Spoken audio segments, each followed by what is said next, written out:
Do you even want me here? Jason stood at the kitchen doorway, his fingers tapping the counter, his eyes filled with defiance and impatience.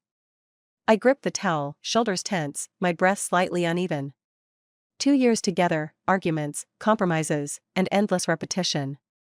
Tonight, it all felt like an invisible chain wrapping tighter around me. I'm just tired, I said softly, eyes fixed on the floor. Tired? Tired of what? Me? Us? What are you even thinking? He stepped closer, bracing one hand on the counter, cornering me. I bit my lip, unable to say the truth out loud. I didn't love him anymore. 4 months, I hadn't truly smiled. Intimacy repulsed me, arguments exhausted me. I wanted to run, but I knew escaping would only prolong the pain.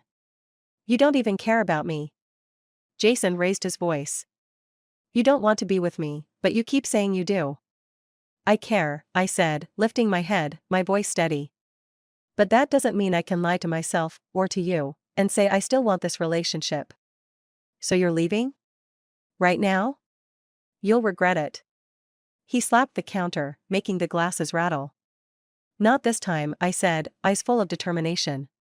He froze, disbelief spreading across his face. Are you insane? 2 years, and you're throwing it all away just because you're unhappy? Do you know how much I've done for you? I do. I held the towel tightly. I know that for 2 years, I've carried most of the financial burden. And you? No job. Every time you work for a couple of months, you quit. You've been living off me. Jason paused, then sneered. A couple of months isn't nothing. I've tried. And this is how you thank me? Tried? Is that what you call trying? You quit after a few months and let me take care of everything. I straightened up, my voice trembling with long-suppressed anger. I can't do this anymore. This isn't life, and it's not love. I packed my bags and stayed at a friend's place. Jason panicked, calls, messages, endless apologies. I can change. Please don't leave me. But I held firm. I've made my decision. This time, I'm not coming back. Still, when I saw the desperation in his eyes, my heart softened. I compromised, again. I let him come back home. My first breakup attempt had failed, and I began to doubt my resolve. After returning home, nothing changed. He still refused to work, spending most of his time gaming or scrolling on his phone. I worked night shifts, exhausted to the bone, and when I got home, he was still on the couch. He'd watch me struggle to cook dinner, too tired to stand straight, yet never lifted a finger. Why can't you just wash the dishes? Are you really that tired? He complained. I just got off a night shift. Handle it yourself, I said coldly. He pouted, hands still busy with the controller. I clenched my jaw, anger and helplessness surging. This routine had gone on too long. That night, I finally sat down to rest on the couch. He came over, pointed a finger at me. You think you're better than me, don't you? You think you do everything right? I stayed silent, the words stabbing deep. Every time I worked hard, he twisted it into an accusation. I'd imagined leaving countless times, but whenever I saw that flicker of hope or fear in his eyes, I caved. Once, when I came home late from overtime and hadn't cooked dinner, he greeted me coldly at the door. You're so irresponsible. You can't even manage a simple meal? Another time, I suggested we go out to eat. He frowned. That restaurant's too expensive. You just love wasting money, easy for you since you have a job. Each insult, each complaint was like a needle, sharp, deliberate, cruel. I was tired but stayed silent, too ashamed to admit how trapped I felt. A few weeks later, Jason found a temporary job. He came home exhausted every day. I tried to encourage him. See? You can do it. For the first 2 weeks, he actually did well, punctual, polite, even helping around the house a little. He'd pour me water or wash the dishes quietly.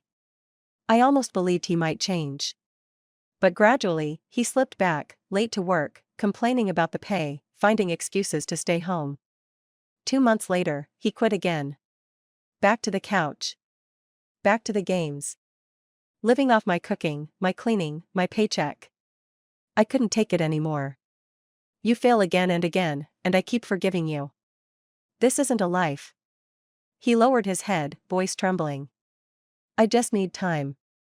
I really want to change. No, I said firmly. You've proven you can't. I can't keep waiting, and I won't keep sacrificing myself. That night, he sat on the floor, head buried in his hands. The game controller lay on the carpet with a dull thud. I dragged a box across the room, packing up his leftover clothes. My heart felt heavy, but I knew this time I had to stay strong. I confided in a friend, pouring everything out. She listened quietly, then said firmly, "You've had enough. He's not going to change.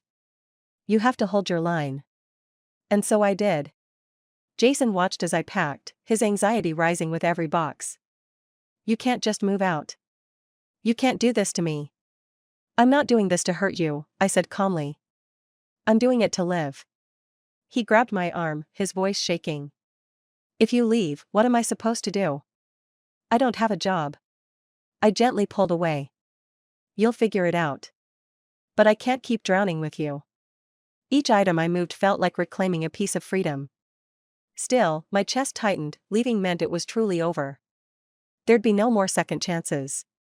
During the moving process, I learned to stand by my boundaries, no more pity, no more giving in. Each trip out the door proved something to myself: I could live alone. I could own my time, my money, my peace. I began to see that the humiliation and exhaustion weren't my failures, they were his. Moving out didn't happen all at once. I took my clothes, books, kitchen things. Jason stayed with a friend, then came back. Each cycle brought another argument. "Why did you pack up my stuff?" he'd complain.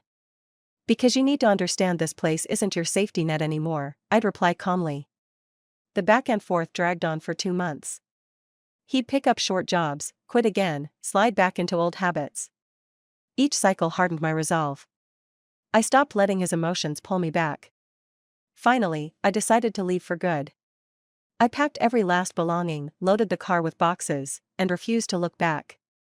Jason panicked when he saw. "You can't leave." "What are you doing?" "I'm leaving," I said without hesitation, "not to punish you, but to finally live my own life." He grabbed my arm again, desperation in his voice. "If you go, what about me? I have nothing." "You'll find your own way," I said, steady as ever. "But I won't let you drag me down anymore." My arms ached from carrying boxes, but the weight on my chest felt lighter than ever. When I stepped out of that apartment, I looked back one last time. Jason stood in the doorway, hands at his sides, his face a mix of loss, anger, and disbelief. I knew then, that place would never be my prison again. In my new apartment, I hung up photos, set out fresh green plants. For the first time, I laughed freely, cooked what I wanted, watched movies without tension.